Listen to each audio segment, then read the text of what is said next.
Well, first and foremost, welcome to the Jaw Complex.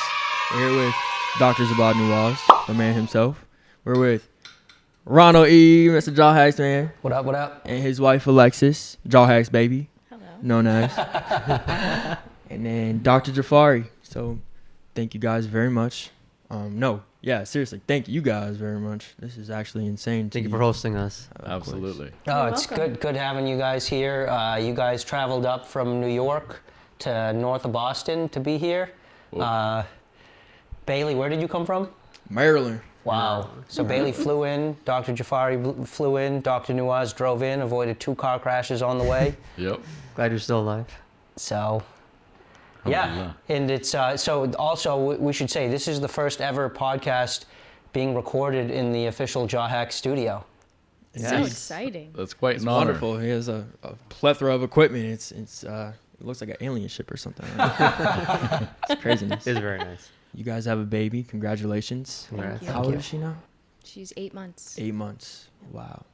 What has been the best thing you have learned? If you could go back 6 months in time and talk to yourself, maybe give yourself a piece of advice, what would that thing be to you as a mother? To take a step and slow down and spend real time with her instead of just trying to finish one task so I can do the next.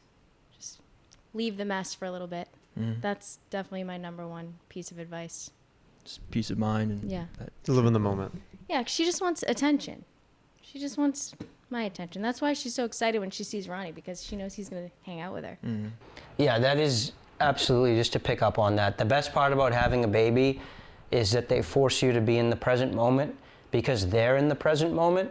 This is something Oliver Burkeman talks about in his book 4,000 Weeks, is that like part of the reason why people are a little bit in shock when they first have a baby is because they're sort of pulled out of their monkey mind way of living life from distraction to distraction and job to job, activity to activity, and you sort of just have to be present there with the child because that's all the child knows. He calls it being in deep time.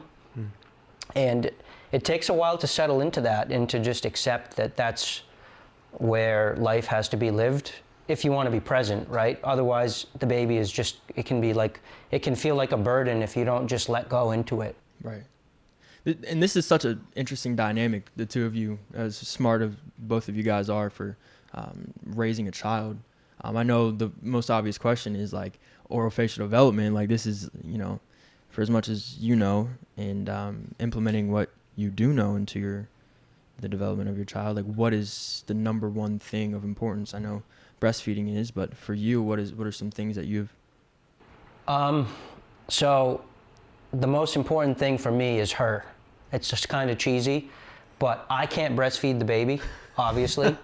No, it's weird because initially the baby will, like if I'm shirtless or whatever and the baby is hanging out, when the baby was really young, she would like see my darker nipple and she'd kind of be drawn to it. But then she very quickly realized it was barren. Right, so like, I just can't provide the milk, or the sort of Sustenance. The scent. and it's not just about milk; it's about soothing. Of course, yeah. She wants to be nurtured. That's quite a poetic areolar differentiation you made there. Z. That's good. Yeah, absolutely. Yeah. For your baby's sake. But yeah, we try to just like follow nature's law, basically. If it doesn't feel right, don't. Just do what feels right. Like the baby wants the mother's milk, and the mother wants to give the baby the milk, and to deny that, I think it's more difficult because this is what's natural. So stepping away from typical status quo of Exactly. And what does that kind of look like for you? It's like this. When I was at work before I left my job in Boston, I was super pregnant. All the women at the hospital, of course, I love them so much, but they would tell me, don't feel pressure to breastfeed, okay? Just don't. Just, if you don't want to do it anymore, don't stress yourself out. And I kind of felt like it was so much pressure on me to not breastfeed. But then we got to the Brigham at the hospital, and they put so much pressure on us to breastfeed. It was so, it was really nice to see that it was the opposite. in the labor and delivery ward. Right. Yeah, that was a surprise because I obviously thought that mainstream medicine was sort of anti-breastfeeding, and maybe to some degree they are, but where Alexis gave birth at Brigham and Women Hospital in Boston, which is the hospital associated with the Boston University Medical School, they were very pro-breastfeeding, and they had a lactation consultant that was there with us pretty much since the moment of birth, and they believe strongly in the importance of breastfeeding. Yeah, I think that the pendulum is swinging back to that. Oh yeah. So what would you say to mothers that have trouble with that type of stuff, breastfeeding? Mothers that have trouble with breastfeeding? Yeah, or like their latch? Yeah, or any component of that. Because there are, some moms that wish they could breastfeed. Of course. I would say if breastfeeding is important to you before you have a baby, look into those hurdles before they happen. So know what's the next step. Because I'm married to the JawHacks guy, of course. I knew all that before, but it's not a luxury that all women have. So, yeah. Yeah, there can be any number of things that can make it difficult to breastfeed, but none of them are insurmountable. Whether it's a tongue tie, or whether it's the mother not producing, or whether it's a psychological thing where it feels burdensome, there's always some kind of shift that can be made to at least get some breastfeeding, because that's another big thing that we learned, was that it's not all or nothing with breastfeeding. I thought it was all or nothing. Yeah, it's not. Before the baby was born. But we actually do a fair amount of bottle feeding. I don't know if we had to put a number on it, maybe something like 50-50. Is that bottle like formula or Yes. pumped? It's formula. Or pumped. Or pumped, but I only pump a little bit because now, 8 months later, my body is reserving it for nighttime. So I'm barely pumping during the day now because my body is on a different schedule. Yeah, it's on a different frequency completely than when I first gave birth, where I was just lactating all the time. So briefly touch on why you were taking such an unorthodox approach to trying to emphasize breastfeeding rather than bottle feeding. Like, for those who don't know, who might be watching for the first time, like, why are you breastfeeding? Why are the two of you taking this, wild approach to strictly breastfeeding, trying to avoid bottles and some of the things I was seeing on your Instagram, avoiding phthalates and all of these forever chemicals? And why are you guys doing this, aside from the obvious? Just very briefly, because we want our baby to have a chance to be good looking and to be healthy. Like, what better gift can you give to a little girl than to be the pretty girl in her class, or at least not be the ugly girl, because that's hard to be that person. And we know that breastfeeding is critical to the baby's ability to nasal breathe and have good tongue posture and allow the tongue to function as a natural palate expander. In other words, the breastfeeding is the key piece for the facial development for the baby. And if the face can develop in a more natural, healthy way, then she'll look better because her jaws will be more developed forward and wide. She'll have a better smile. She'll have better cheekbones, a sharper jawline, essentially look more like Julia Roberts, let's say. That's like an extreme example of like robust facial development in a woman. But and not have this sort of dweeby looking recessed down and back melted face that's very common. And what are the side effects of that? What are the benefits, cognitively, airway? How does that affect brain development? Yeah, just the ability to breathe better, especially in her sleep, and get more oxygen. And oxygen obviously being, one of the key ingredients of all metabolism in all animals, I think. Yeah, in all life. Yeah. You can't run at full speed if you're not getting enough oxygen intake, just like a car. If you have a Ford F-150, but it has a Mini Cooper air intake on it, it's not going to be able to get maximum engine power. And it's very similar in a human. So avoiding things like ADHD, poor academic performance, psychiatric issues like depression, and other mental and physical health issues associated with poor sleep, especially. Right. So how long are you planning on breastfeeding for? At what age do you plan on stopping? Or is there I think there becomes an age where a baby gets so big where people start thinking it's weird. So I probably wouldn't go. Ronnie, of course, wants me to go 2 years, but 6 I would years. say Yeah. Mongolian wrestler status. if she's able to tell me wants the boob, that's a little weird. But I think probably we'll go year and a half. Year and a half. Yeah. And there's always, the concern that if you're pregnant, you can't breastfeed when you're pregnant. But actually, I've been researching that, and you can breastfeed when you're pregnant because we're trying to have another baby right now. But going back to airway and breastfeeding, I don't think mothers, when they see their baby mouth breathing, I don't think that they even think that there's an issue there. It's not talked about, airway issues. Some people know because of their own airway issues, but generally, I don't think women know that if you see your baby and its mouth's open, that should be a red flag. What would you do? How do you fix that? I had to constantly close my baby's mouth when she was first born. You constantly, just close. Sometimes it would wake her up, and I'd be like, it was really hard because it would wake her up. But Show them where you press on. You press on the submental space, and then she'll create a suction. You almost by push the tongue up from underneath. Yeah. And what kind of changes have you seen? Like, I'm sure you had mentioned the baby when it was first born. It's like struggling to breathe sometimes, and you said it reduces how much you throw up. Like these seem to be benefits for the parent, to be doing these things. But I'm sure it's like she said, the lack of sleep, waking the child up. These are all factors. It must be very difficult. It must be very hard to take this approach. It's nice knowing that we're doing what we can to give the baby a chance at having a normal human experience and not struggling with health issues for her childhood and adolescence. So no matter how you parent, it's going to be hard. One thing I used to always say to Alexis, especially in the early stages when we were still finding our groove with breastfeeding, I would say, listen, we either take the time to figure this out now, or we're going to take the time to do lots of doctor's appointments in the future for ear infections and strep throat and, orthodontics and surgeries and psychiatry appointments and tutors. It's like you can invest a little bit more now to save a lot in the future. Okay. That's our perspective. Right, absolutely. From what it sounds like, it doesn't seem like it's this is where you guys, who you are and what you guys, it doesn't sound like an investment per se. It's more like who you'd be anyways.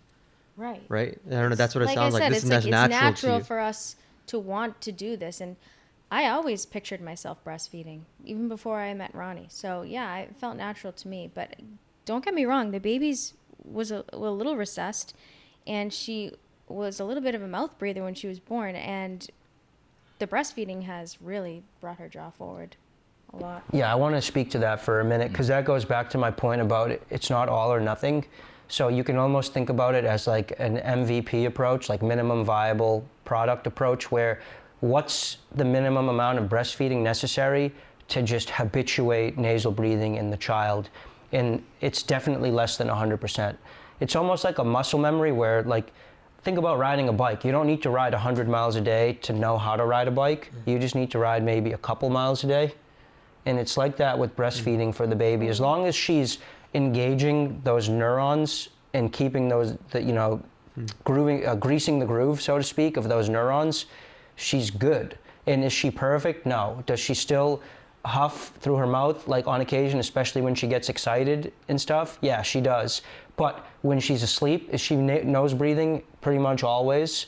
When she's just chilling, is she nasal breathing? Almost always. And so whatever we're doing now, which is like almost like a 50-50 approach, seems to be sufficient to help for her to maintain tongue posture, good tongue posture at rest. Yeah, and the whole baby-led leaning is supposed to teach children hand-eye coordination, work their jaws, help their develop their facial muscles. All of this can be done breastfeeding. I feel like baby-led weaning is being pushed on couples nowadays so hard. It's all I see on social media. What is baby-led? Yeah. It's basically where you let the child, my daughter's 8 months, so I'd say probably up to 10, 12 months, you let them eat with their hands and you let them chew tough foods, and it's supposed to work their jaws and develop hand-eye coordination, and it's supposed to, help teach them how to eat by themselves. But these babies are not ready for it. They don't have teeth, so they're gumming everything, and that's great. You always want your baby to be able to gum things. You want to give your baby tough foods. We give our baby beef bones all the time. But breastfeeding is really what's going to develop your baby's face. Stop freaking yourself out with baby-led weaning. I'm constantly freaking out when she's eating because I'm worried she's going to choke. Yeah, babies do even- choke. Yeah, she It doesn't have milk happens. teeth yet. So when do babies start like teething, and that's when pacifiers come into play? I don't really know. I'm not really. Good question. Honey, why don't you speak to pacifiers? Pacifiers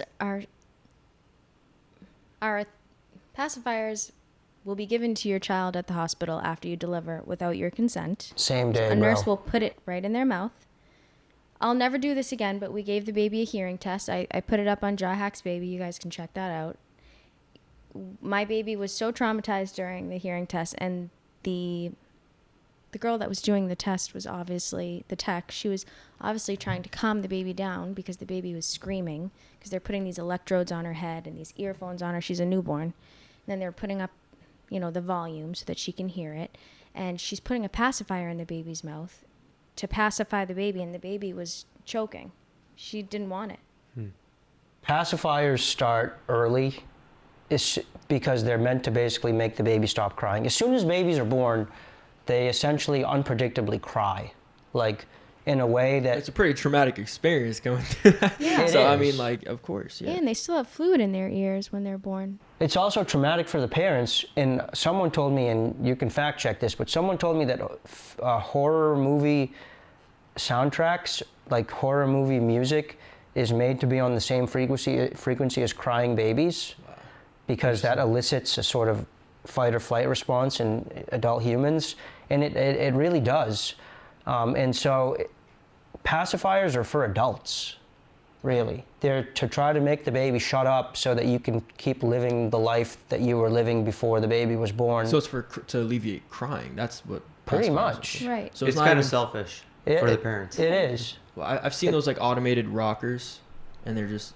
I've seen Oh, people yeah. just leave their kid. Wait, swings? Yeah, like the swing. Yeah. Just, Don't get me wrong, the swing's my best Oh, friend. absolutely. Whoever developed the swing needs a Nobel Peace Prize, okay? But you don't want to abuse the swing, though. You You got to don't let want the to baby. the baby can get container syndrome from swing. They can, their muscles can underdevelop. Is that Wow. Yeah, it's not good, but the swing can be your best friend when you need it. So for parents who are interested in this unorthodox approach, starting off the table after delivery, I saw you had posted a picture of the shirt and it said no shots, no this, and I'm not sure exactly what it said, but Yep. what are some things you'd recommend to some parents kind of, from the table, from jump? So obviously this gets into the vax Hep B. question. Yeah, so right off the bat, they're going to try to pump the baby with the Hep B vaccine at the hospital. So I don't know if you want us to come out so strongly on your platform about vaccines, but Be let's opinionated as possible. yeah, I mean, let's just have some perspective. Honey, tell them what you figured out about the Hep B vaccine. The Hep B vaccine is meant to protect the baby from the mother. I understand the Hep B vaccine if a baby's born and it's brought into a situation that's unsafe. So like, what is Hep B? How Hep do you B, get that it's as a- a human adult, as an adult? It's a viral disease that is contracted by dirty needles. Yeah, so it's like and it affects the liver.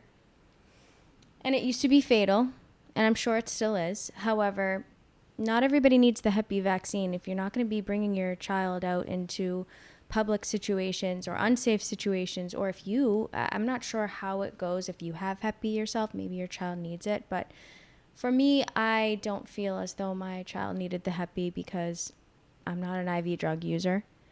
And she didn't need it. Yeah, so that's the first bullet that you need to dodge is the Hep B vaccine. Is there research on Hep B vaccines being traumatic to children, particularly Hep B? I mean, there's other maybe. vaccines too. Why Hep B just? Did they offer any other vaccines at the moment of birth besides Hep B? They tried to give me vaccines when I was pregnant. And they're actually pretty respectful when you say you don't want to do it. They'll ask you a couple times, and then after a while, they won't even ask you anymore because it's in your record that you don't want it. And it's kind of like, it's not even... So NPs and OBGYNs, they're up on the times. They're not going to push it if you don't want it. Do you think maybe that you guys are in Massachusetts area, maybe it's a little bit different than different parts of the country? Because it seems like, what we're talking about from this perspective, the Northeast, maybe a little bit different than other parts of the country. That they are the pendulum swinging back to more the natural, right? Because a lot of like developing countries, they want to put more vaccines, or parts of the country that maybe people have lower socioeconomic status or lack of education. I mean, a lot of these vaccines are made in Massachusetts and Cambridge. You know, Cambridge is sort of a pharmaceutical and biotech hub. But that being said, the culture in Boston, I guess you could say, so you're saying, like, is there more of like an all-natural health crowd around here that's more or more of a more aware crowd of, that's more aware that they're not going to just take somebody pushing something down their child's throat? Or it seems like that, because at the hospital we went to, it seems like your experience is pretty progressive. It was. It was amazing. Surprisingly so. It was amazing. And I believe that there's a lot of educated people that think vaccines are safe, and there's a lot of uneducated people that think vaccines are safe. So it's not just Boston, but it is, I think, more prevalent in suburban areas, rural parts of the country, because yes, it's lower education. Yeah.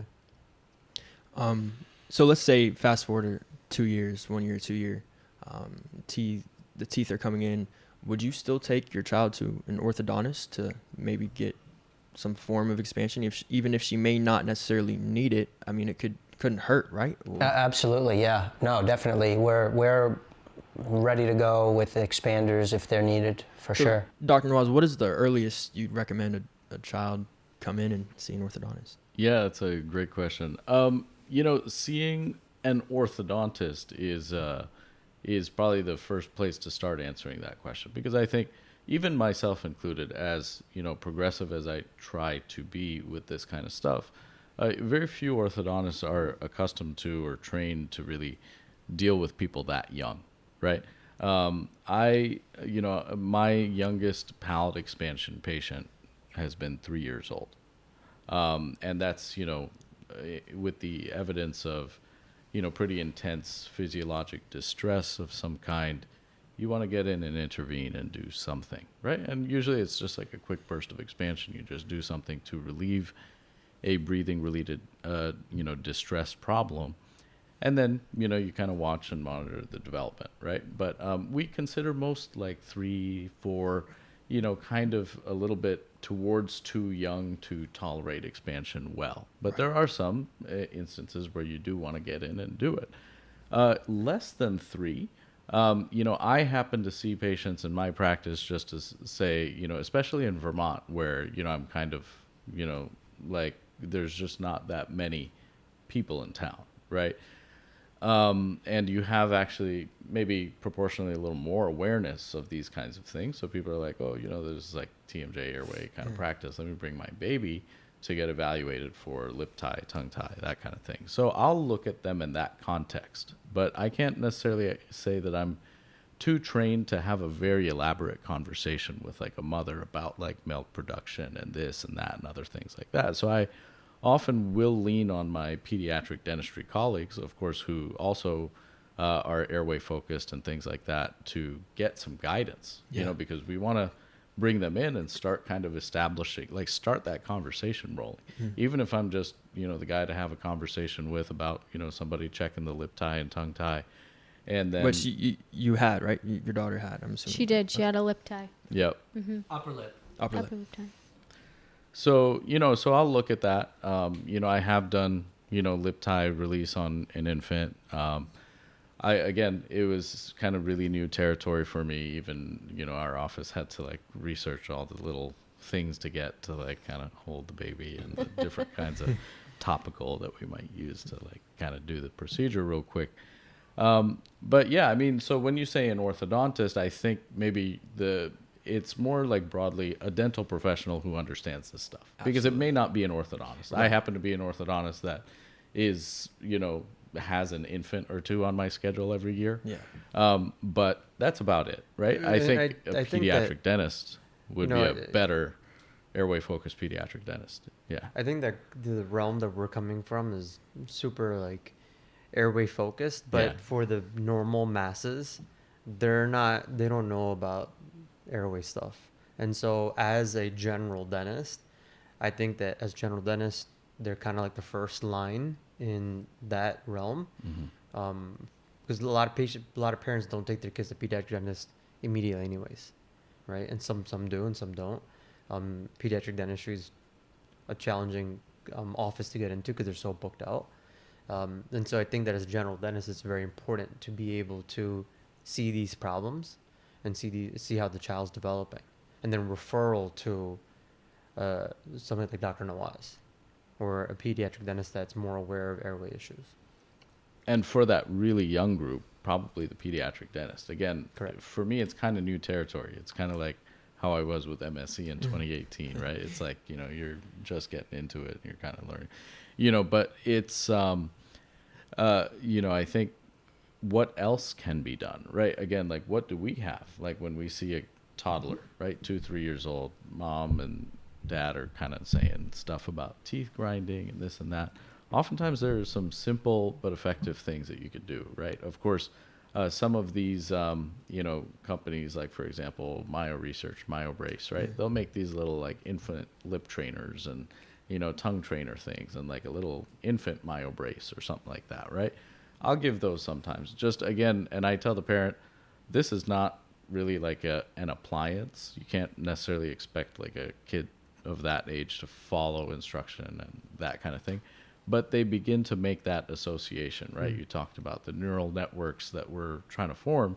They hear, like they know that they're coming and, seeing their, whatever this professional their parents are bringing them to. And then they're talking about the tongue. And then the parents are going home and then sounding like a broken record, like, tongue, roof of the mouth, this, that, and teaching the kids something, forming those associations. That's really all we can ask for to a certain degree, because is it really practical to do like appliance-based therapy on a 2-year-old? Not really, and at least not with my capabilities. Right. But is it possible to like, hey, give them a little toy or a tool or something to like kind of start to make those associations? Absolutely. Can mom and dad talk about it? This and that, right. And some also smaller interventions are like, maybe building up the baby teeth a little bit, right? If you can see like a baby's bite is like super deep or super trapped or something like that, right? You have deficient, kind of overjet, or you have like a really deep bite or something in the primary dentition, and you have primary teeth that are all, totally closed together. Well, that you're going to anticipate profound amount of crowding, right?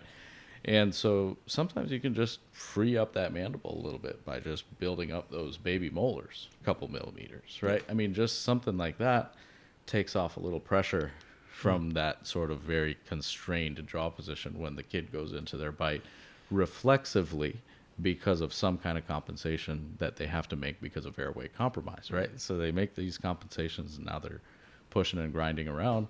We can kind of break that cycle a little bit, at least disrupt it. Yeah. To a small degree.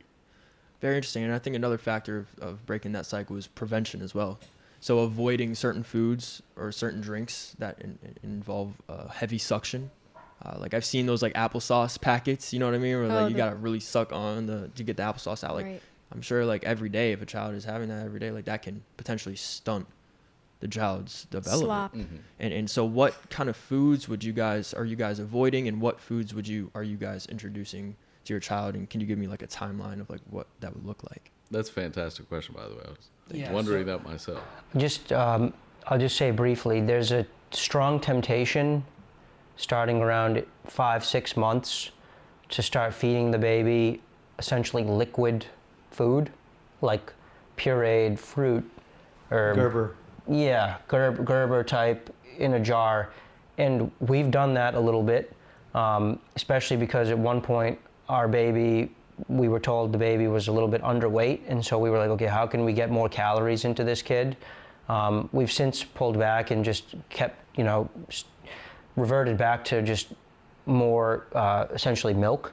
But I think there's a temptation to start feeding the baby the Gerber type slop foods starting at 5 or 6 months, and to basically do less bottle or less breastfeeding and more of that.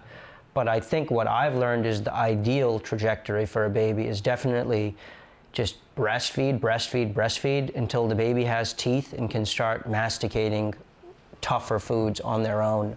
So like the slop trap is real, and we definitely have done some of that.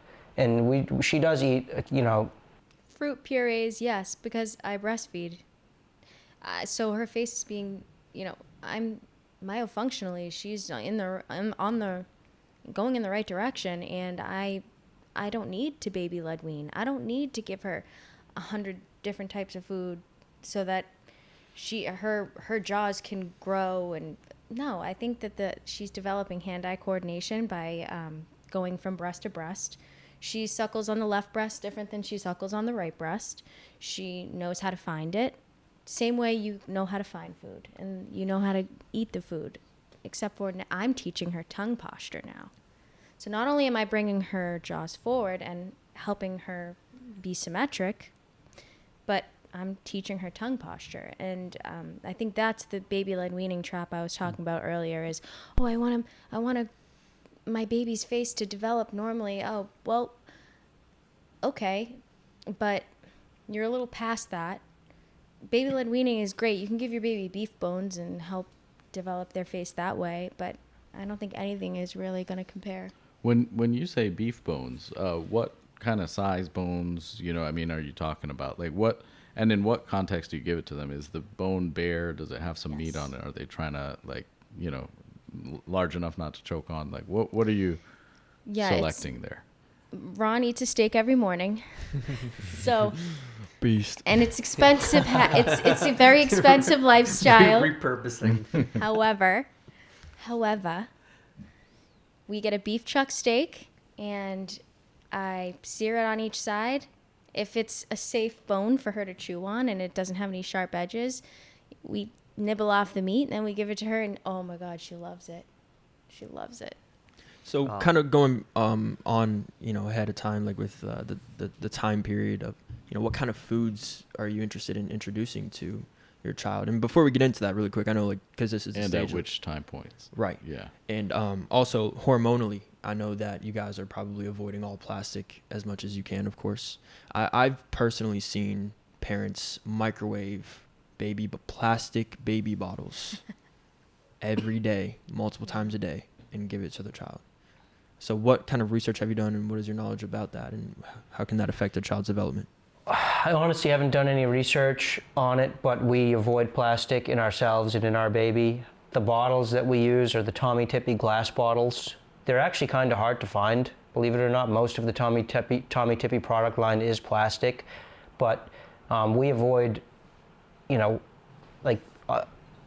veering off into a little bit of bro science here, but why is everyone mysteriously dying of cancer these days, right? And it's like, there's probably a lot of factors, but I'm sure that the microplastics that are entering into our bodies are not helping.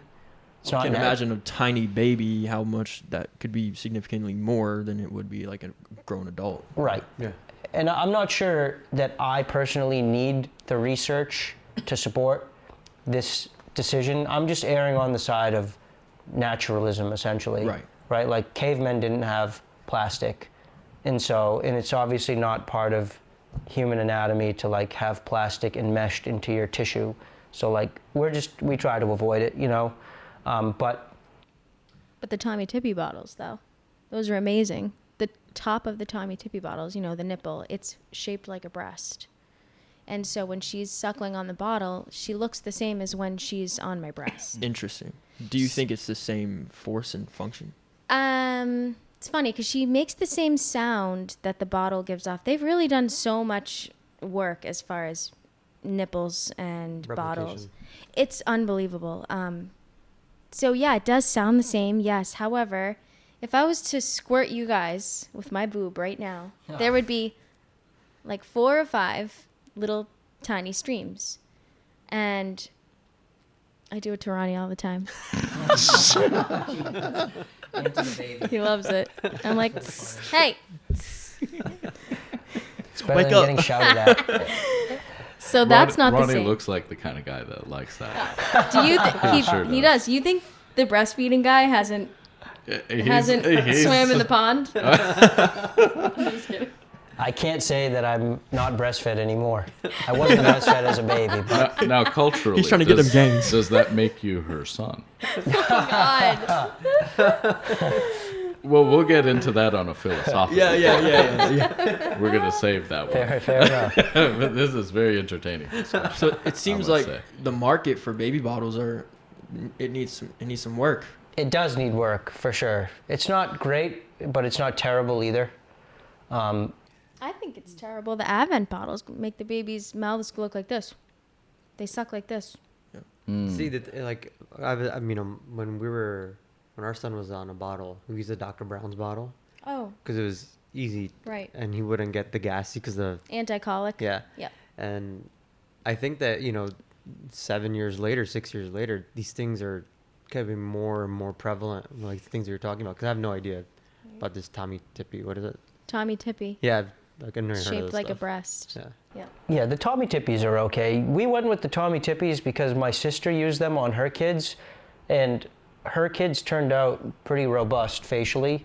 So I was like, well, they can't be terrible because these kids lived on them and they turned out okay. And then Alexis has verified that the suckling motion that the Tommy Tippy encourages is similar to the breast, and which is not the case with some of the other bottles that we came up upon as gifts or whatever that we tried when all the Tommy Tippy glass bottles broke. How Because they much- break a lot. Really, because they're glass Do. bottles. They're glass. And I'm sure the baby's like, no, I don't want this. Oh, yeah. So how much is one? Does it come like a pack or like? It comes in a 3-pack and it's like $28. Oh, wow. With nipples. Wow. So it's definitely not gonna you're not gonna have to take out a second mortgage to buy them, but What But about it's not that? cheap either. it's not no, cheap all either. these baby things, they add up. No, They do add up. Tens of thousands of dollars a year. Tell them about the formula that we use. We order a special formula. We use Holly formula. It comes from Europe. It comes from Europe. And from the minute I gave it to her, she liked it so much better. It's organic goat's milk formula. It's $30 a box, okay? Which is really unheard of. In the United States, they'll charge you $43 to $57 a box of formula. It's comparably priced. Yeah. It's Yeah, a I think little we bit of a used to go smaller to Costco box. and buy Similac. Yeah, Similac Sensitive is what she was on Yeah. before, but she didn't like it. No. What and anything nutritionally in the profile of that particular milk that made you guys choose that one? It has organic on the box. There you go. Honestly, it was Ron did the research and then it was like, okay, I'm glad that's over with. Dude, baby formula it's a complicated subject. Like, you don't know what to believe. I mean, there's some people that feed their kids just straight up raw goat milk or raw cow milk, and their kids survive. It's like, I don't know what to make of the whole formula industry. But yeah, I don't know. But our baby seems to be developing well. I think it's not what's in it, it's what's not in it. Correct. Is really what we were Exactly. more drawn to. Yep. It doesn't have Soy. soy, high fructose corn syrup, vegetable oils. I think it's pretty simple ingredients. I mean, it's surprisingly like a kind of a long list, but I think that's because by regulation, you have to put all this stuff in formula to get it like FDA approved or whatever. I don't understand that process, but yeah, it's not just like cow's milk. Boom, in powdered form. It's more, they fortify it with all sorts of bullshit probably, but I don't like formula. I have to give her formula because I don't produce the amount of milk. I wish I could exclusively breastfeed her, but I can't. But just the small amount, well, I shouldn't say small because I breastfeed all night. tell them about that. She latches on me. We sleep, all three of us, in a king-size bed. We got rid of my beautiful, stunning canopy bed because with his mattress elevation, it was like 5 feet off the ground. So we put the mattress on the floor, got rid of it. She breastfeeds all night, and it's nice because my breast milk has probiotics in it. That is so good for your baby's gut. You can give your baby yogurt, and a lot of people do, but I think natural probiotic like breast milk is so good for a baby. Any mom, I think, should have breast milk in the freezer in case your baby gets sick later on. You can give it to them. And gut health is a big thing with babies, and airways and allergies, and I'm sure you guys all realize that. Neurotransmitters, hormones. Absolutely. You need probiotics in order to combat certain things that happen in your system. For one is allergies.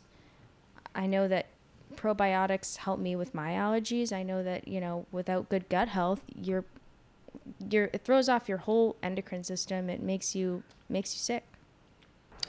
About the breastfeeding at night thing, so the breastfeeding at night thing is sort of something that clicked for me a couple months in, and it's kind of the solution to all of your problems as a parent of a newborn.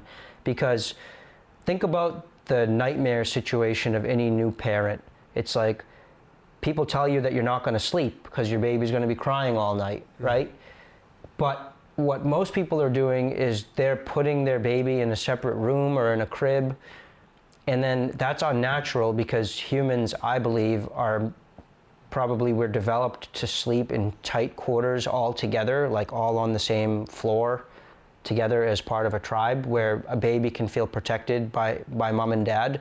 So it's like, first of all, that's probably part of what's causing your baby to cry, is that they feel alone and afraid because they're such sort of primitive lizard brain creatures that they can sense your presence or lack of presence. So you take the baby, you put it in bed with you. Obviously, you have to be safe about that. You have to be sort of aware enough to not roll over and crush the baby, and you have to make sure the baby doesn't fall off the sides of the bed. You can hedge your bet on that by just putting the bed on the floor, which we've done.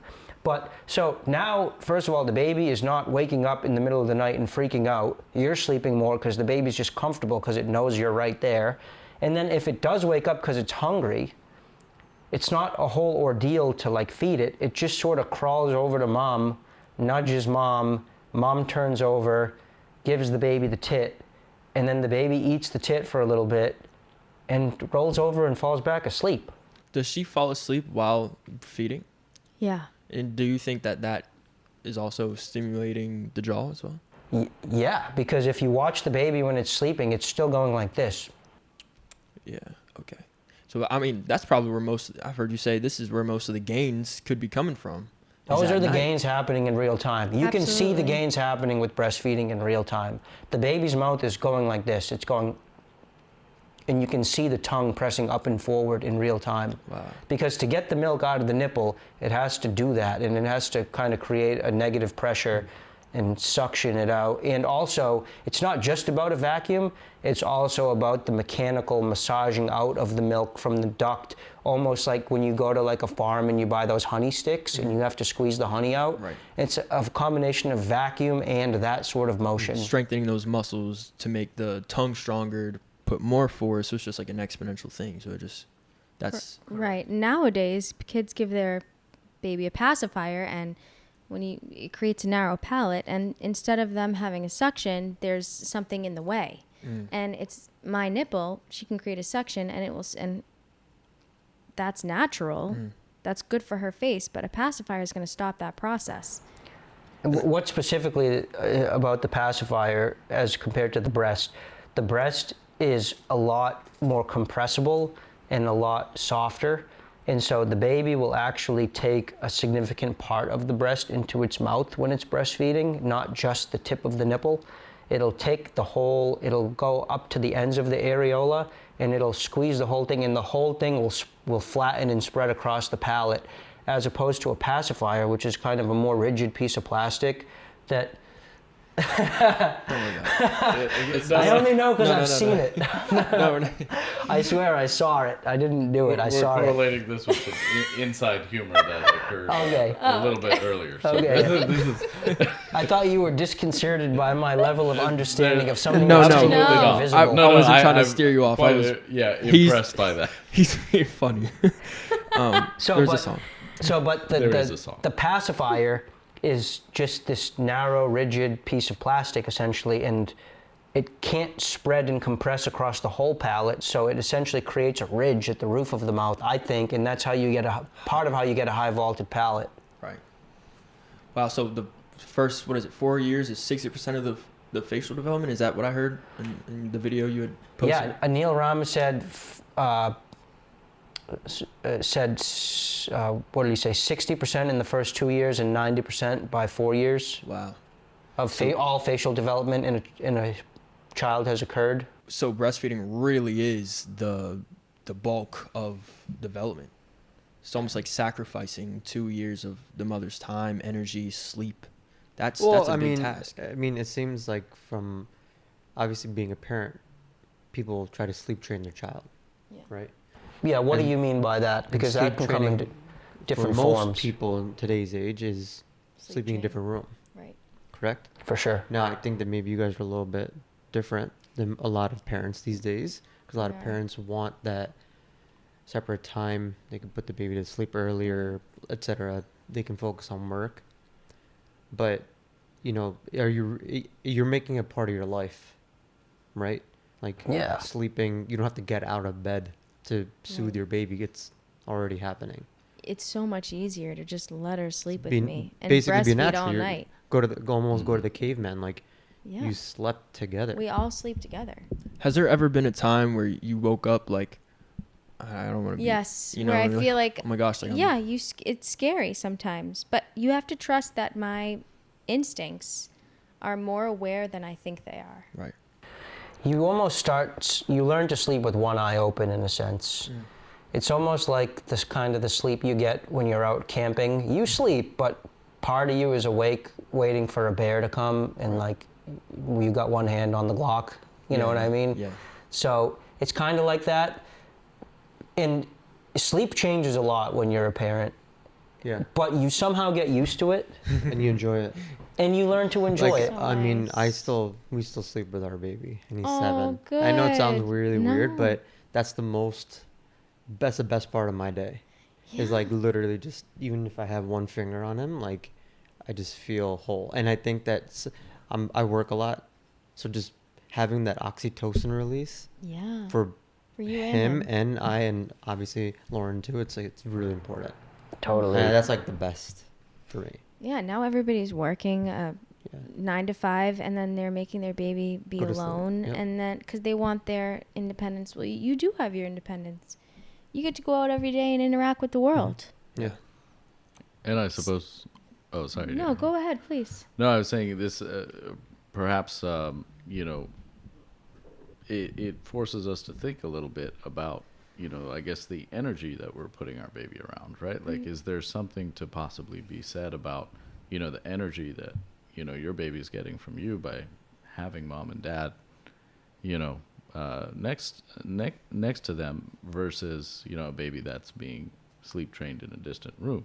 This is not, of course, this is just thought-provoking stuff. This isn't really to shame or guilt anybody for maybe doing a different form of parenting, but it elicits the thought that perhaps there may be a difference there. Yeah, if you right, saw that in more the child's couples, experience. yeah, if you saw more couples were doing the way we did, we're just not exposing it for everybody to see. You would think, okay, maybe we can do this too. Mm-hmm. It's secure attachment versus insecure attachment. Do you want your child to be toxically independent their entire life and not feel like they need you the way I think they that's should? also more of a Western thing, because if Yeah. you look at it like, and I don't know if I was reading this somewhere, but like let's say you go to a tribe in Africa, or where they're up late and they're dancing, the kids are there. They may be passed out, they may be suckling, but they're part of the rituals and the routines. So this whole like even the sleep training in terms of the duration of sleep, it's relative too. If we're half awake with the baby next to us, are they aware that we're next to them when we're awake? And maybe they need that. So maybe that distant room thing, maybe it's not as cracked up, and it shouldn't be as hyped as it is in America and the West. I agree. And as your And child, maybe not just for babies. yeah. Families. Well, yeah. That's true. I think, really, again, I think where my mind is very, very curious, because you see some very high functioning people not sleeping the Western appropriated amount of time, or in that sort of phase or, schedule, right? And so it leads me to think, are we cultivating a generation of, forgive my language, pussies, right, for requiring, or kind of institutionalizing this like very rigid sort of sleep pattern in the day, and how much does that actually really correlate to sleep disordered breathing and other things? Of course we have studies and things like that, but what is there to be said about sleep quality, sleep yield with lesser amounts of sleep for very, individuals who have a healthy environment? right? I don't, know if I subscribe to that. I don't. One thing I will say is that when I have like a good night's sleep where my airway is open, like for example, if I'm able to maintain a side position rather than a supine position where my airway almost certainly collapses, I can get 4, 5, or 6 hours of sleep and feel like $1 million. So sleep is definitely about quality over quantity. And certainly if you're just living the whole lifestyle and breastfeeding and the baby is getting this bigger airway and is able to get higher quality sleep, I would imagine they don't need as much as you would think. Not all sleep is created equal, essentially, is what I'm saying. And Yeah. I guess moving on from as your child grows up, I guess we could ask, like, what is the cutoff, like, for the bed? And you're saying, like, there really isn't. Oh. I mean, when I say that, I think that we get a little bit of a side eye, like, what are you doing? I honestly don't care, because like I said, that's probably the most important part of my day. Like, I literally like that's really important to me. So I don't really care. I don't know. Good for I think you. at some point he's gonna be like, dude, Dad, I don't want to like sleep next to you guys. I mean, Yeah, whenever well- that happens, that happens. But until now, I mean, it's a privilege for me to be around him, and I think Lauren feels the same way. think about it. How old is he? 7, you said? Almost, yeah, he'll be So 7. as a 7-year-old, just think about it from like a caveman perspective. He's not going to be fighting off any predators as a 7-year-old, so it's natural for him to want to be by Dad's side probably at least a little while longer until he can run a little faster or like swing an axe I mean, the or other whatever, day, you know? he was scared. He felt like there was a ghost in the house or something like that, and he really wanted to be around us. And obviously, as a parent, like, it's emotional because you don't want your child to be crying or upset, course. but you know that they're coming to you because that's their strength and their stability. And so, why would you Right. kind of deny that, in my opinion? So I mean, I think that for a lot of people, it's kind of like they're like, "What the hell are you doing?" And when I was not a parent, like that's like 10 years ago, when I'd hear parents sleeping with their kids, I'd be like, "What are you doing?" Like, that's kind of weird.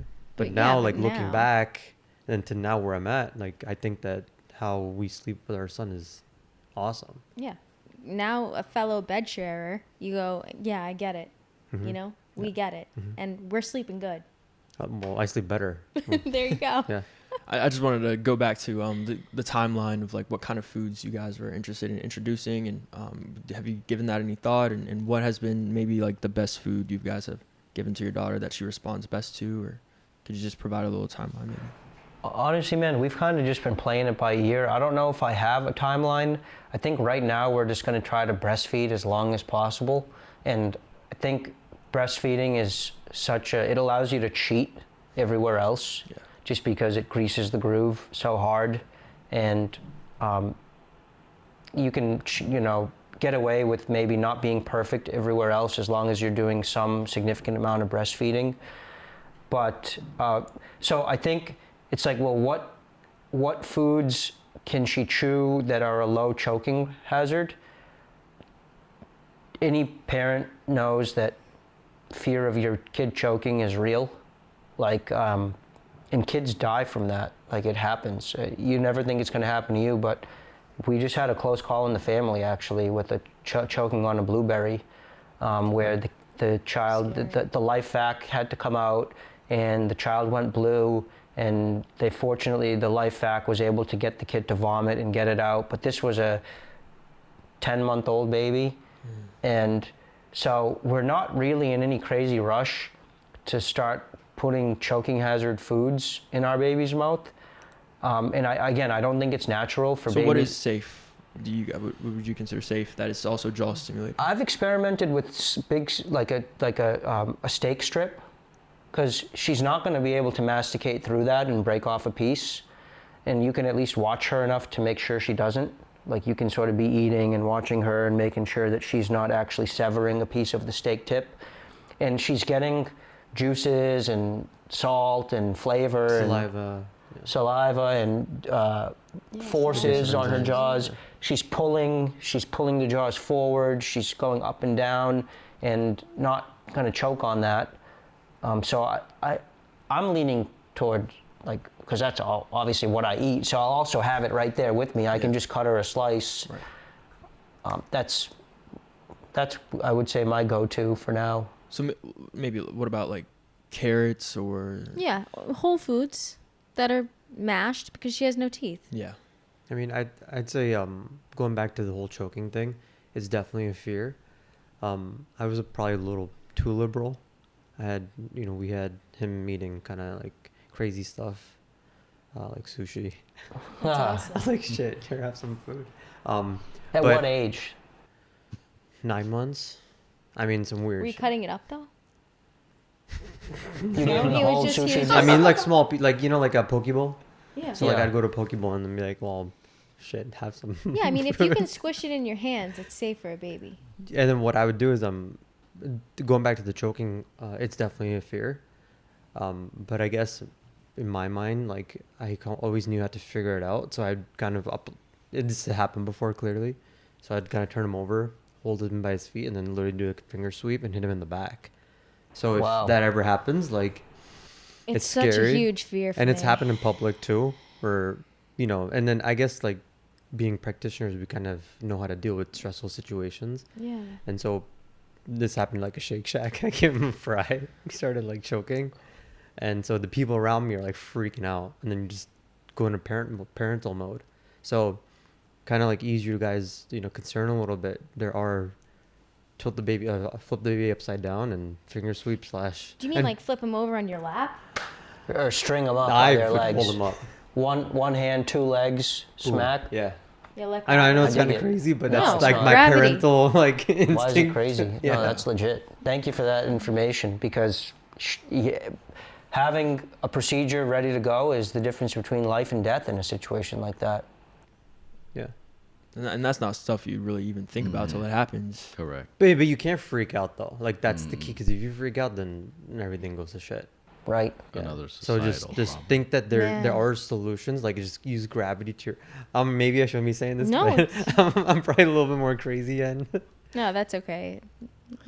Well, let's let's talk a little bit about, because we're talking about the stimulation, right? Like we're talking about, of course, the muscles recruited for breastfeeding and, eating and chewing hard foods. And, it seems that we're all aligned on, kind of how that helps shape a face. We also know that, certain mechanical stimuli, applied externally, of course. I mean, that's the whole rationale for a lot of the work we do professionally. Is there any place for, or is it safe to, put your thumbs in your baby's mouth and try to stretch their palate, or try to, pull, protract their jaw? You're asking me if that's safe? I'm actually asking you if that's safe, and only because, like, I imagine you might maybe know more about that topic No. than I do. I haven't looked into it. I've obviously Gently, of course. I've obviously been interested, Yeah. because they say that the palate is so soft at this stage. Yeah. It's probably worth knowing whether or not No, that's they doable. do recommend it. They do recommend. Facial massages is recommended for a newborn. Okay. I actually read it in this book called Nobody or My Mother Ever Told Me That. I forget what the Diane Barr. Diane Barr is Yeah, the she's a author. She's myofunctional unbelievable. therapist. Every mom should read this book. Nobody or My Mother Ever Told Me That. It was so enlightening. When Ronnie has a headache, Ronnie gets migraines, I give him facial massages and he loves it. And what it does is it's just opening up your airway and it's creating blood flow, and babies love it. My daughter loves face massages. But are you talking about splitting the baby's suture with your thumbs? Not necessarily splitting, but maybe Stimulating? Yeah, something like that. Because Cool. obviously you're not going to just sit there with brute force until it's split. But but yeah, we're that's talking not about. obvious to me. I think that because Yeah. that would be something that I would be more interested in, would be like a one-time split instead of a Interesting. constant massage, because I feel like she's massaging her own maxilla with her tongue. But if I could maybe get A little more a muscle. 5mm expansion, I mean, God, Ronnie, no. TSE, the thumb skeletal expander. the thumb skeletal expander. There you go. I mean, of course, I mean, it would be interesting to know at least what amount of manual manipulation is safe, and then what amount might be, potentially traumatic to a developing bone and actually disrupt the growth. I think those are concerns, with, just the... You mean like gum stimulation or like palatal stimulation? Palatal stimulation. Like, yeah, like I mean, actually, they tell you to do that Like when the they're roof of the, newborn. like you're talking about the Okay. roof of the mouth, or you're talking about the outside tell of you, the face? wash your hands, put your fingers in your baby's mouth, and just massage the inside of the mouth. Where? Massage where? Are you talking? We're talking splitting the suture. Yeah, I don't think it's as specific as that, but they do want you to work your baby's, tissues in their mouth. They want the gum stimulation. I've never done palatal stimulation on Mar, though. or even a little bit of a, stretch of the lower jaw, right? Because if the jaw's rotated down and back and the baby's like kind of mouth breathing or having distressed breathing, right? Of course there's videos of people, sticking the thumb in the mouth, and then they have to propel the jaw forward a little bit to do that. And then the breathing instantly becomes quieter, right? Because you've created a suction or a seal. And so on that same token, like, is there, I don't know, like what manual things? I mean, this is just an area that I think I'm interested in, is understanding maybe, because the whole purpose of this whole gathering is like, what can we, like, let's come up with like a quick little list of like the things we can do to help stimulate the growth of our baby's jaws. Like, that's why we're here today. So like, is manual manipulation or something one of them? I think that's an area maybe required, worthy of some research.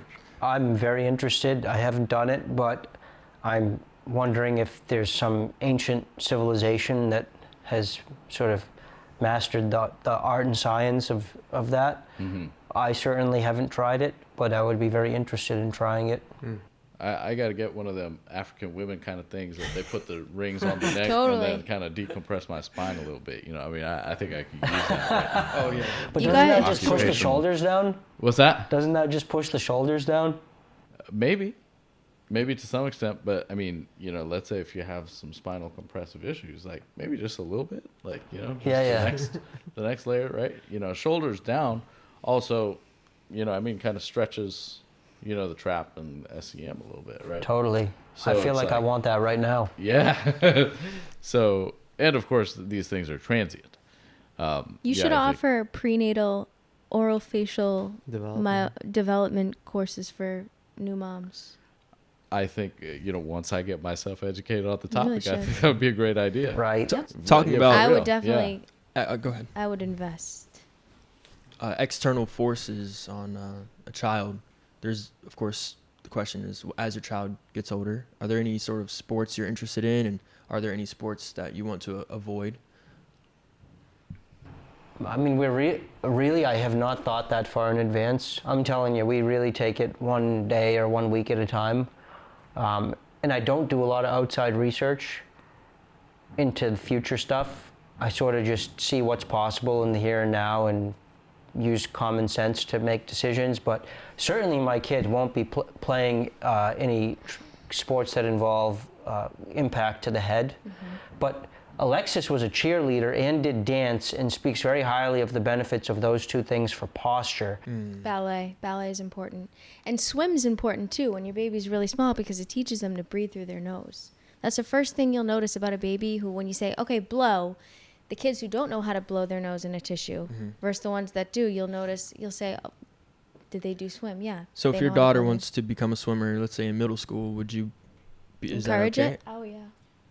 I don't know if I Chlorine. would, because I'm more concerned about the chlorine causing a chronic allergy issue, because a lot of swimmers report, especially when you get into competitive swimming, you get accustomed to taking those big, deep inhales through your mouth.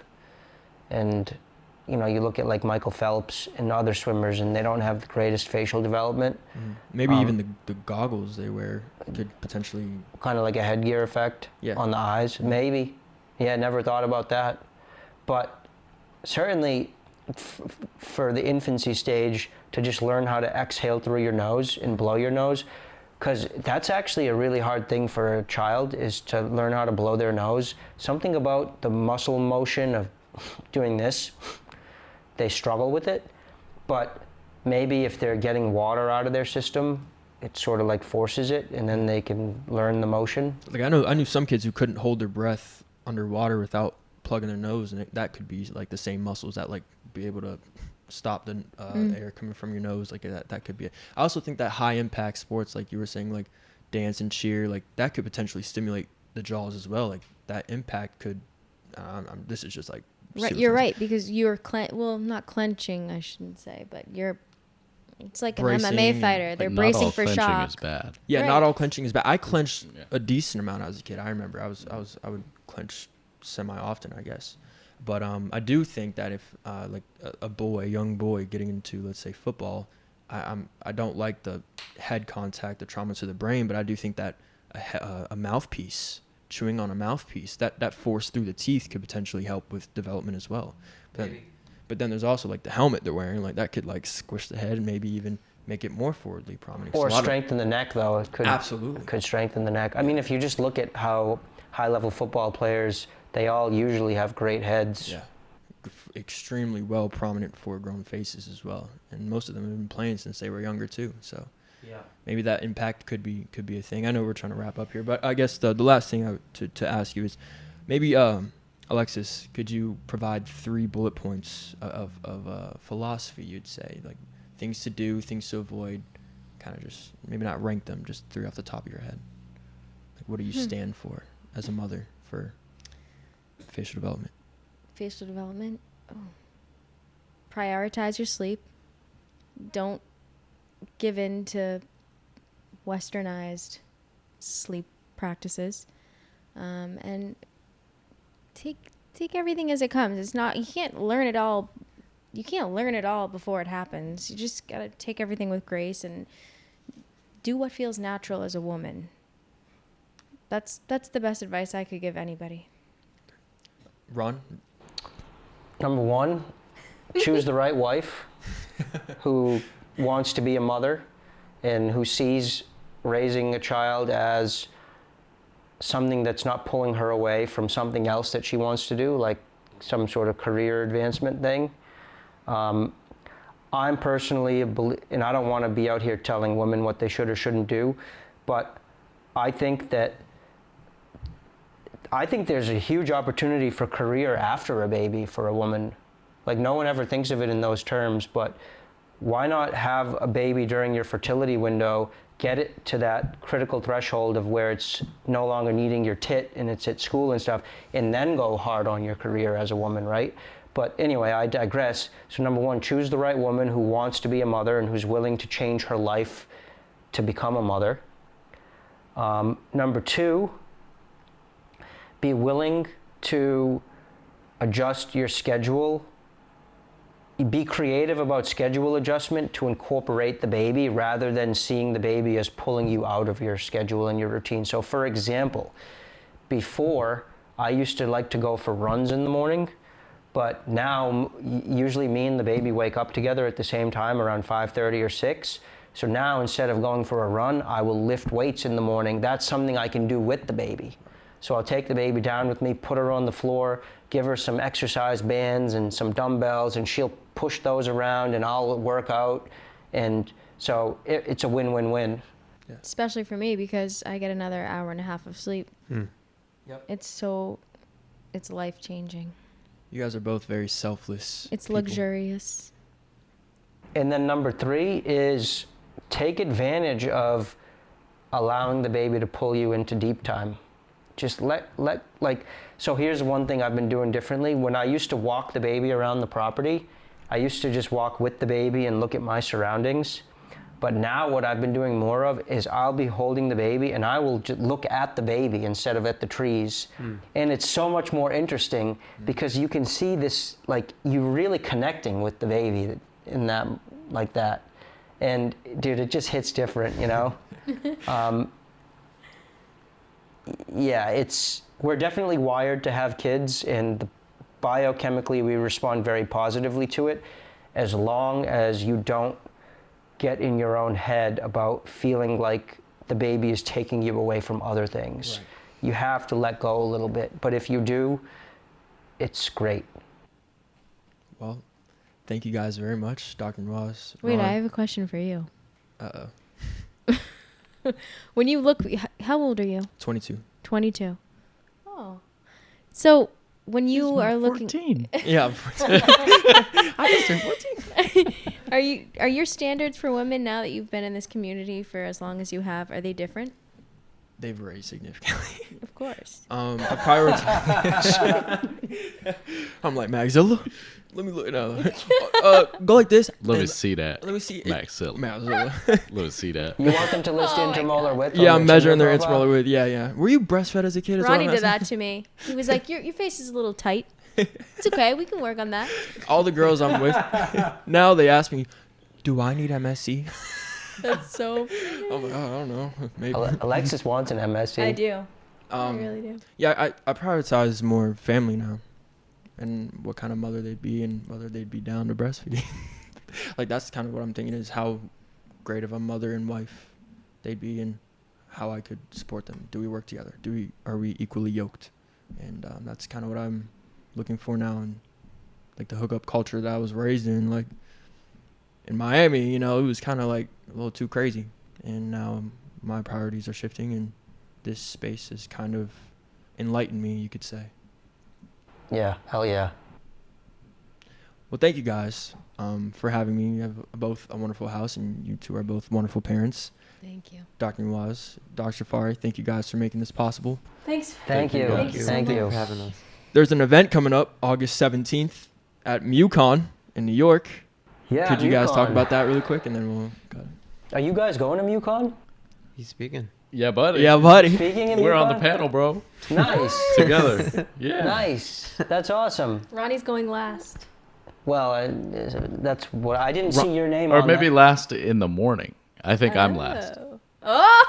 I didn't see the afternoon schedule. Yeah, There's an yeah. afternoon schedule. There's an afternoon schedule. It's It still says you're it's still Ronald 4 Ead. o'clock. Rana. Rana. Hey, Wait, Rana. so It says Rana. Yeah, Rona. R-O-N-A. I think they corrected it in Coco the Hayashi must have schedule. made it. It's still on the website, though. It still says Rona. Yeah. how many tickets have they sold from UConn? I don't know. I know there's a 200 limit, but Oh, really? Yeah. That's So small. awesome. I thought it would be more. I could be wrong, but that's what I saw. It was They only gonna 200 live stream tickets. it though? I might. If they don't, You I might. I might. That's awesome. You're going, Bailey? Yeah. Yeah, we Don't- should all be there. Yeah. We got some shirts we're gonna sell. Yeah. We're gonna Oh, have a definitely. table, Yep. and we'd love to see you guys pop out and Come cop Meet- some merch. yes, go cop some merch and Yeah. meet these legendary figures. We're in trying this to do space. something for the speakers. Trying to figure that out. What do you mean, like an Like a event? dinner or something Dinner? like that. Yeah. Cool. August 17th. What is it? 10 a.m. to 2. 10 to 4. 4? 10 to 4? Do you know what you're going to speak on? Mostly expansion, like MARPy, FME kind of stuff. Expansion? Expansion.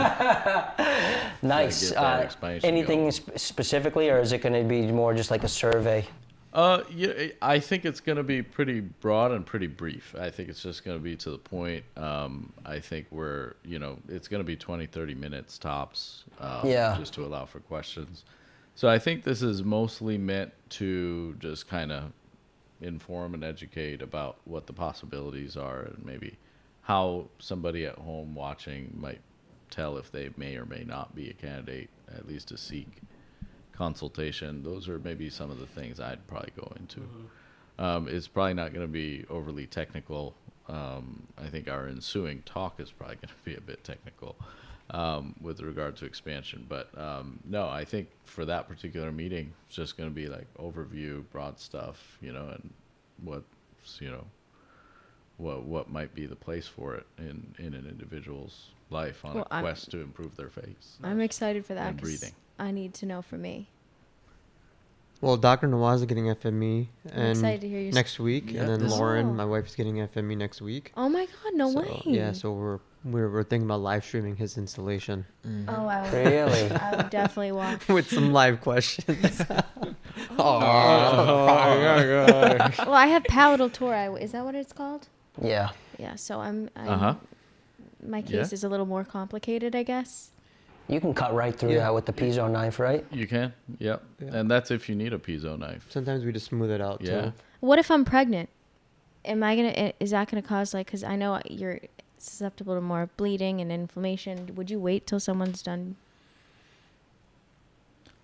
Well, here's kind of what I say. I think, I mean, as long as of course, we need all the diagnostic and planning things to be intact, right? So if you're pregnant or whatnot, obviously all the imaging diagnostics that we'd want to do for it, we'd want to be very careful. This is, elective treatment in the sense that it's not like most people who seek expansion must have it right now, like while you're pregnant. Right. Like, I think I can wait. So it's like if you happen to know that you might be now to actually run the treatment, right? You can make an argument that the general pro-inflammatory state that the body is in pregnancy is perhaps going to be somehow assistive to the expansion process and perhaps require less invasive. I mean, at this stage, I don't do corticotomy on females almost ever, actually, except for certain cases where anatomically you really need to do it.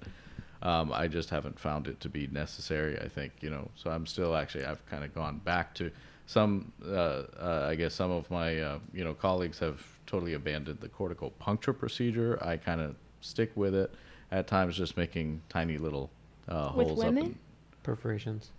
perforations. For women specifically? And for women, sometimes nothing, right? Yeah. Like in your age bracket, usually my go-to is not to do any assistive procedure at all, with a MARPE, right? So I think that's, it's going to be interesting. But of course, if you've got the, torus, well, what's one of the things that all of us in the expansion community kind of, like is parallel or posterior expansion, right? Not just getting expansion in the front. Well, where do you have really good posterior bone, which is usually problematic because it's so thin, right in the freaking torus, right? So when I do the expansion planning, then I'll usually tell the lab, hey, engage the torus. Wow, the torus is an advantage. Right? It can sure Let be me an see, advantage hon. in actually getting really good It's bone. in the perfect spot. Oh, it sure is. Yeah, absolutely. So we'd actually want to engage that. And that's, one of those examples where it may even be advantageous to have the customizability of the underbody of the expander with, a MARPE style design and place your anchorage more posteriorly. Also, another thing to consider is with pregnancy, a lot of patients do get pregnancy-related sleep apnea. So by expanding, you could potentially breathe better while you're pregnant as well. Mm-hmm. Interesting. Yeah, my allergies were out of control when I was pregnant, and I was mouth breathing. Mm-hmm. That's interesting you said that. I'd also be interested to see what it would be like, because when you're pregnant, your body produces a hormone called relaxin. It's meant to help aid natural labor so that your muscles and so that your bones will dilate, basically, like open up. So I would be interested to see if that same And thing would nasal happen with breathing the palate. increases nitric oxide release too. So, Oh. yeah. Good for calm, good for the baby. Wow. Yeah. We are actually working on a research study with some of our colleagues, our cardiologists, ENT surgeons, and pulmonary, to see some of the long-term benefits of expanders, in not just the dental realm, but actually the healthcare and medical realm. So look forward to that in the next year. That's a big one. Yeah. Yeah. So I if think- anybody wants to participate as a patient, let us know. I'm actually curious about something before we stop. I want to know, if I was to expand, would my allergies be less severe? Because I can't even be in the same house with a dog or a cat without being affected for multiple days in a row. So some of our patients do report some of the allergy reliefs, and some of them significant too. I have one patient that he used to take antihistamines, and now even when the worst of ones previously are not as remotely as bad, and he doesn't take as many medications. Really? And I'm sure Dr. Newaz Yeah. can attest to that too. Yeah, I mean, I think we often see that at least, because the environmental stimulus may still be there. It's about, the impact that that's having on the individual and, that inflammation of the mucous membranes to then secrete, mucus and this and that and whatever happens in that whole inflammatory cycle. The impact is reduced when we have larger air spaces. That's why, we have a patient that we're treating together recently who, complained of a lot of dust mite related allergies, right? And now it's like dust mite, schmush mite, what I mean? It's like, so it's, some of the quality of life aspects, and that's early on into expansion, which, we're finding also that there's, and this is perhaps a separate topic for a separate day, but there's increasing, evidence to suggest that, even with, sub sort of clinically, I should say sub-threshold levels of expansion amount, there are still some early little bits of changes that happen, right? And I guess it's an aggregation of a bunch of changes that happen because of different, effects of expansion, right? It's not just opening the nose, but it's, changing the scaffolding upon which the soft tissue of the face drapes on, right? And then how does that affect, in turn, nasal valve behavior and, that kind of stuff? It's just a very complex equation that we don't really claim to know really all the moving parts. But we're starting to see that there are some, small things that can happen that, I think, could be better understood as we grow as a community with respect to understanding expansion. So do you think that women who get a lot of Botox and fillers, do you think that what they really just need is a good airway dentist and somebody who can help them myofunctionally? It's interesting that you bring that up. Yesterday I had a patient, a little bit recessed both top and bottom, and she was like, well, I'm gonna get some neck work done and lipo and stuff like that. And I'm like, have you thought about bringing things forward? Because the soft tissue drapes on the hard tissue. So if you can improve the hard tissue, it can automatically kind of improve the soft tissue almost permanently too, right?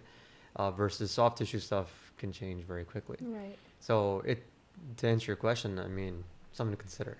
I think that, I don't know if we have had too many patients that are coming in to get FME or MSC for aesthetics, but I can see it becoming a thing. I mean, it makes more sense. I can see it's probably a lot less like popular, but if you were to think about it like this, like lactation consultants talk to myofunctional therapists who talk to dentists. What if like women per se, like they start off and they want to go see someone for Botox or, fillers or whatever. Is there a relationship that can be made there between you and a cosmetic surgery practice or something like that? That's the goal. I mean, we've literally thought about some of those things, right? And going back to, you can see from all of the patients, the people that we've talked to, how beneficially, aesthetically they look after expansion. Yeah. Right? Like, I had a gummy smile. I remember I went in for Botox when I was 27. I regret it so bad because it was such a waste of money. And I was like, I just don't like all the gums. And she was like, oh, I can put Botox right here and here. And I was just like, I couldn't move my lip. You weren't happy. And it's because, first of all, I'm probably lip tied and I'm definitely tongue tied. That's definite. But they don't know stuff like that. She didn't tell you needed an MMA with the 2mm impaction. I just think women, this is more male dominated as far as patients, is it not? As far as like jaw surgery and perhaps the seekers of it, black pill, but not perhaps the recipients black of pill, it. she says. I mean, I have a lot more, in my non-expansion seeking cohort of patients, I have more females. And in my expansion seekers, more of them are males. Could that be because you're so handsome? Absolutely not. No, I don't just come right to you. Like that, man. I wish, but nah. Maybe after my FME though. Let's go. Yes, sir. So we're trying to live stream that next Mortgage legend. Yeah. Well, that seems to be. Thank you guys very much. Thank you. Again, Good times. make sure to like, comment, subscribe. Please follow JawHacks on YouTube, Instagram, and TikTok, and Jawhacksbaby as well on Instagram. And hopefully we see more content from the both of you. And this has been such an interesting and intriguing topic to talk about. And yeah, it has been an honor to be able to ask you guys questions and engage in conversation with the four of you. So thank you for allowing me to be here. Thank you very much. I enjoyed it. That's it. Thank you. Yeah, buddy. Fantastic. All right. All right, let's Pop that one. Oh my God.